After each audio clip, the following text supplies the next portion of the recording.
moving people through the system, and evidently that's what we're doing in terms of allowing them to move out early. It means that if we keep them in longer, it will also mean that we'll have a greater financial commitment, does it not? There's no question that in order to do what I'm talking about, it's going to require some financial commitment to have additional cells. It's perhaps not as much as you might immediately think, because, of course, you do have criminals who are just on a revolving door. They're in, they're out, they're back in again, and I think it's clearly in the public's interest to just keep them in a little more. But there's no question that it would require that. It costs, in a modern, well-designed prison, it costs about $39 a day to keep someone there. But when you have violent criminals, I mean, it's a lot of money, but it's something you have to pay, and I think, frankly, the public is very willing to pay that to keep, especially violent criminals, off of the street and out of the schools. You know, we've often connected crime with the drug problem, and indeed there is a real connection. And we're talking in terms of the statewide efforts. Now, how do you see the drug problem from a state perspective, and what could we possibly do in terms of trying to turn it around?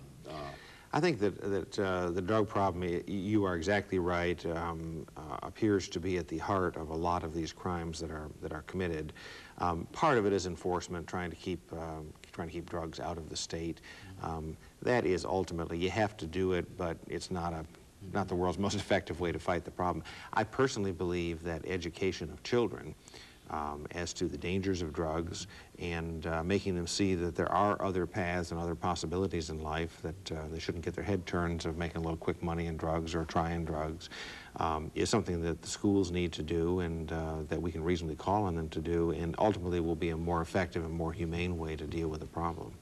And of course, you've always been concerned with the question of homelessness, and let's talk about that from a state perspective too, because I think that many of these issues, as you've indicated, cannot be solved on the local level. As a matter of fact, many of them probably require national attention more than anything. Yeah, I would say probably in the case of homelessness that it is a national problem and a local problem. It's probably that single one is probably less of a state problem. Certainly here on the local level, you know, we've tried hard to make sure that people are at least fed and decently clothed and housed when the weather is cold anyway.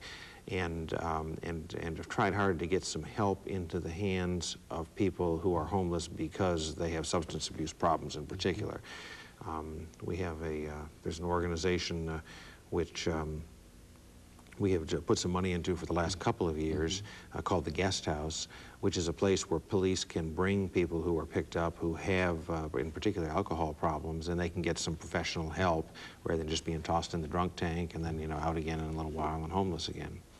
You know, you've been throughout the state of Tennessee and doing your efforts, what have you found the majority of the attitudes to be about what's going on in the state of Tennessee when you talk to people in East Tennessee, West Tennessee, Middle Tennessee? I mean, what are some of the attitudes in reference to what the state ought to be doing?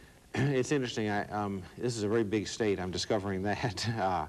And there are obviously some regional differences and so on, but basically people have got a lot of the same concerns.